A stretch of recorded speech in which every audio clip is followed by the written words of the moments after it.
नमस्कार दोस्तों, शिक्षा कैरियर जॉब्स की यूट्यूब प्लेटफॉर्म पे मैं आप सबका स्वागत करता हूं। दोस्तों, आप काफ़ी समय बाद जो है हम लोग मिल रहे हैं। आज की वीडियो बहुत ही महत्वपूर्ण होने जा रही है क्योंकि आज की वीडियो में हम बात करने वाले हैं सेट या स्लैट एग्जाम के बारे में। एक संपूर्ण जानकारी आपको जो ऑथेंटिकेटेड सोर्स है, चाहे वो यूजीसी हो या स्टेट लेवल पे जो अथॉरिटी है, उसके द्वारा जो ऑफिशियल इंफॉर्मेशन है वही इस वीडियो में हम जो है आपको बिल्कुल सटीक जानकारी देने वाले हैं। नए बदलाव, अपडेटेड इंफॉर्मेशन आपको 2021 के बारे में जो है हम यहाँ पर आपको इस वीडियो में देने वाले हैं। जैसे कि सेट या स्लैट एग्जाम क्या है, सेट या स्लैट एग्जाम के लिए क्या योग्यता, कितनी परसेंटेज चाहिए, आयु सीमा कितनी रखी गई है, परीक्षा का महत्व क्या है, परीक्षा का उद्देश्य क्या है सेट एग्जाम का, परीक्षा का पैटर्न और परीक्षा कितनी स्टेज में होती है, सिलेबस क्या रहने वाला है, एंड सेट एग्जाम जो है आप तैयारी आप कैसे कर सकते हैं, साथ ही साथ क्या कोई जेआरएफ मिलती है या नहीं, आप फॉर्म कब भर सकते हैं, कौन कौन से स्टेट जो है वो सेट या स्लैट एग्जाम जो है कंडक्ट कराते हैं, सेट एग्जाम किसे नहीं देना चाहिए, साथ ही साथ सभी महत्वपूर्ण जानकारी इस वीडियो में मैं आपको देने वाला हूं।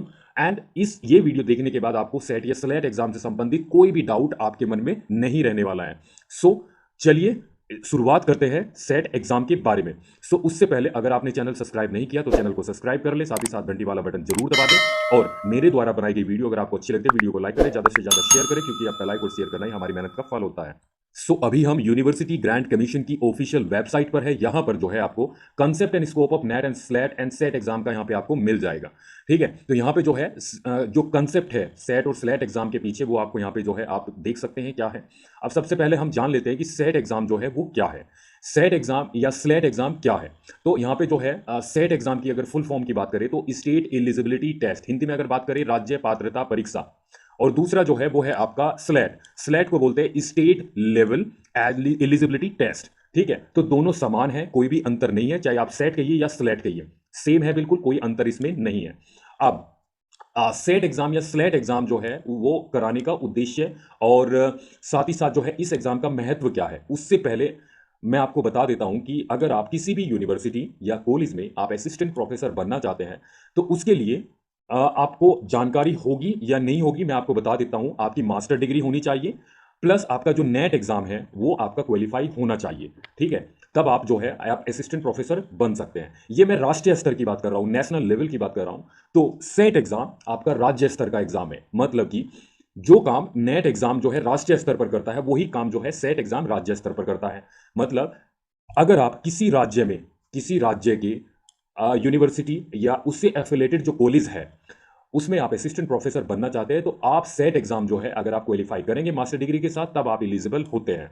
तो नेट एग्जाम राष्ट्रीय स्तर का एग्जाम है, अगर आप नेट एग्जाम क्वालिफाई कर लेते हैं तो ऑल इंडिया लेवल पे आप कहीं भी जो है आप असिस्टेंट प्रोफेसर के लिए एलिजिबल हो जाते हैं। लेकिन सेट एग्जाम आप जिस स्टेट का जो है आप एग्जाम क्लियर करेंगे उस स्टेट में ही आप जो है स्टेट यूनिवर्सिटी व उससे एफिलेटेड जो कॉलेज है उसमें आप असिस्टेंट प्रोफेसर के लिए एलिजिबल हो जाते हैं।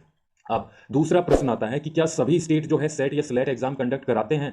तो मैं यहाँ पे क्लियरली आपको बता देता हूँ यूजीसी की ऑफिशियल वेबसाइट पे, यहाँ पे जो है आप देख सकते हैं स्टेट की लिस्ट जो सेट एग्जाम कंडक्ट कराते हैं। Maharashtra and Goa, Tamil Nadu, Madhya Pradesh, Andhra Pradesh, Himachal Pradesh, Jammu and Kashmir, Rajasthan, West Bengal and आपका जो नॉर्थ ईस्टर्न जो स्टेट्स है, 7 जो स्टेट है वो आप अपना एक कंबाइंड जो है वो एग्जाम कंडक्ट कराते हैं स्लैट एंड साथ ही साथ कर्नाटका।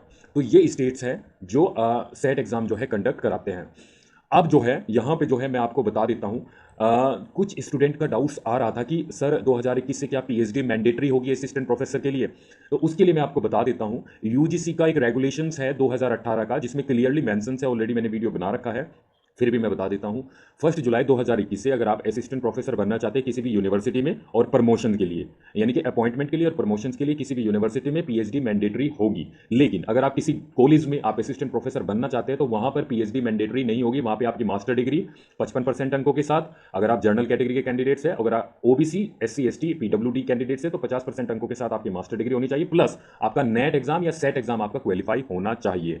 प्रमोशंस के लिए वहां पे भी पीएचडी मैंडेटरी होगी, लेकिन अपॉइंटमेंट के लिए वहां पर पीएचडी मैंडेटरी नहीं होगी। पीएचडी मैंडेटरी केवल अपॉइंटमेंट यूनिवर्सिटीज में जो है पीएचडी मैंडेटरी होगी असिस्टेंट प्रोफेसर के लिए। तो ये भी डाउट्स मैंने आपको क्लियर कर दिया। अब जो है हम एलिजिबिलिटी क्राइटेरिया देख लेते हैं। अब एक और इंपॉर्टेंट चीज मैं यहां पर सेट एग्जाम के बारे में बताना चाहता हूं। जैसे नेट एग्जाम जो है इसका कंसेप्ट जो है वो इस बेसिस पे है कि जैसे नेट एग्जाम आपका 2 भाषा में होता है, हिंदी और इंग्लिश में, लेकिन सेट एग्जाम का सबसे बड़ा अंतर यह है कि आप इसको इंग्लिश लैंग्वेज के साथ साथ आप अपनी मदर टंग में जो मदर टंग है उसमें आप इस एग्जाम को जो है दे सकते हैं। ये सबसे बड़ा अंतर है, ठीक है। यहाँ पे क्लियरली मेंशंस भी है, ठीक है। तो आप इस एग्जाम को अपनी मदर टंग में जो है वो यहाँ पर आप दे सकते हैं। नाउ मैं ये जो ऑफिशियल नोटिफिकेशन है उससे जो है 2020-21 का जो है ये इससे संबंधित जो है मैं जानकारी आपको दे रहा हूँ, बिल्कुल अपडेटेड। सो यहाँ पे जो है एलिजिबिलिटी अगर बात करें, सेम एलिजिबिलिटी होती है नेट एग्जाम की तरह। एनी इंडियन नेशनल 55% अंकों के साथ आपकी मास्टर डिग्री होनी चाहिए संबंधित सब्जेक्ट में, जिस सब्जेक्ट में आप नेट एग्जाम के लिए अपियर होना चाहते हैं।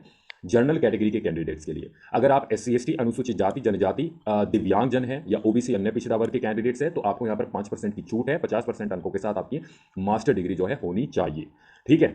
सो ये एलिजिबिलिटी क्राइटेरिया जो है वो सेट एग्जाम का या स्लेट एग्जाम का है। अब अगर हम बात करें कि सर इसमें जो है आयु सीमा क्या होती है, तो मैं यहाँ पे जो है आपको बता देता हूँ, कोई भी जो है यहाँ पर आयु सीमा का प्रतिबंध नहीं है, ठीक है। आयु सीमा जो है एकदम जो है यहाँ पर आपको किसी भी प्रकार का आवश्यकता नहीं है। कोई भी अपर एज लिमिट यहाँ पे जो है नहीं रखी गई है, ठीक है। क्लियरली मैं यहाँ पर दिखा देता हूँ ऑफिशियल डॉक्यूमेंट से, कोई भी आयु सीमा यहाँ पर नहीं रखी गई है। कैंडिडेट्स जो है जितनी बार वो अपियर होना चाहता है वो अपियर हो सकता है, यानी कि एग्जाम देने में कोई प्रतिबंध यहाँ पर नहीं है। अब जो है हम परीक्षा पैटर्न की बात कर लेते हैं कि किस प्रकार का जो है आपका पैटर्न रहता है, सिलेबस क्या रहने वाला है। तो मैं यहाँ पे जो है आपको बता देता हूँ, यहाँ पे अगर हम जो है परीक्षा पैटर्न की बात करें तो नेट एग्जाम की तरह ये एग्जाम होता है, मल्टीपल चॉइस होता है, ठीक है, यानी कि बहुविकल्प ये जो है एग्जाम होता है। यहाँ पे दो पेपर होते हैं, आपका first paper and second paper. First paper में 100 मार्क्स का होता है, 50 क्वेश्चंस होते हैं, एंड दूसरा पेपर आपका 200 अंकों का होता है, 100 क्वेश्चंस होते हैं। पहला पेपर 1 घंटे का होता है और दूसरा पेपर 2 घंटे का होता है। दोनों पेपर के बीच आधे घंटे का जो है आपको गैप दिया जाता है। अब पेपर 1 का सिलेबस क्या होता है, पेपर 1 में आपका जो टीचिंग और जो रिसर्च एप्टीट्यूड है वो आपका देखा जाता है। साथ ही साथ जो है यहाँ पर आपका रीजनिंग का टेस्ट होगा, रीजनिंग एबिलिटी का, कंप्रीहेंशन का, डाइवर्जेंट थिंकिंग का एंड जनरल अवेयरनेस का जो है आपका पेपर 1 आपका होने वाला है। अब अगर हम पेपर 2 की बात करें, जो कि 100 क्वेश्चन ऑब्जेक्टिव होंगे, उसमें वो आपका सब्जेक्ट से संबंधित होगा, कोई भी निगेटिव मार्किंग यहाँ पर नहीं होगी, ठीक है। और जो दिव्यांगजन होंगे, विजुअली इंपायर्ड जो कैंडिडेट्स होंगे, उनको 20-20 मिनट जो है एक्स्ट्रा यहाँ पर दिया जाएगा, ठीक है।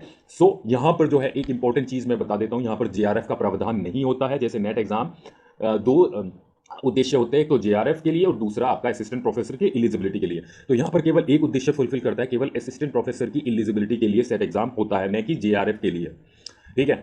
तो यहाँ पे जो है अब जो है हम बात कर लेते हैं, आप जो है सेट एग्जाम जो है किसको नहीं देना चाहिए। सेट एग्जाम ऑब्वियसली स्पष्ट है, अगर आपने नेट एग्जाम क्वालिफाई कर रखा है तो आपका वो net exam all India level पे किसी भी स्टेट में, किसी भी स्टेट यूनिवर्सिटी में, किसी भी सेंट्रल यूनिवर्सिटी में, किसी भी इंस्टीट्यूट में, सब जगह लागू होगा। आपको सेट एग्जाम देने की आवश्यकता नहीं है, ठीक है। अब आप फार्म कब भर सकते हैं, फार्म जो है समय समय पर निकलते रहते हैं, अलग अलग स्टेट का अलग अलग समय पे जो है एग्जाम ये निकलता है। आंध्र प्रदेश का ऑलरेडी निकल चुका है वो। अब जो है जो 7 स्टेट है, नॉर्थ ईस्टर्न जो स्टेट है, उनका जो है अभी नोटिफिकेशन जारी हुआ है। 14 दिसंबर से पहले पहले अगर आप अप्लाई करना चाहते हो, आप चाहे किसी भी स्टेट से हैं, ठीक है, आप चाहे किसी भी स्टेट से हो, सपोज करिए आप उत्तर प्रदेश से हो और आप जो है कर्नाटका या आप जो है हिमाचल प्रदेश का सेट एग्जाम दे सकते हैं, ठीक है। तो आप हिमाचल प्रदेश में असिस्टेंट प्रोफेसर के लिए जितनी भी यूनिवर्सिटीज है, स्टेट यूनिवर्सिटी और एफिलेटेड कॉलेज, आप उनमें एलिजिबल हो जाते हैं असिस्टेंट प्रोफेसर के लिए, ठीक है। तो समय समय पे मैं जानकारी देता रहता हूं। एंड अभी जो है जो नेक्स्ट वीडियो हमारी आने वाली है, जो नॉर्थ ईस्टर्न जो स्टेट है, 7 स्टेट है, उनका जो नोटिफिकेशन जारी हुआ है सेट एग्जाम के बारे में, उसके बारे में एक संपूर्ण जानकारी हम देंगे। सो बने रहे। एंड आई होप कि ये वीडियो जो है आपको काफ़ी हेल्पफुल लगेगी, एंड आप ऐसे ही हमारे साथ बने रहें। वीडियो अगर अच्छी लगे वीडियो को लाइक करें, ज़्यादा से ज़्यादा शेयर करें एंड चैनल को सब्सक्राइब कर ले। तो चलिए, जय हिंद।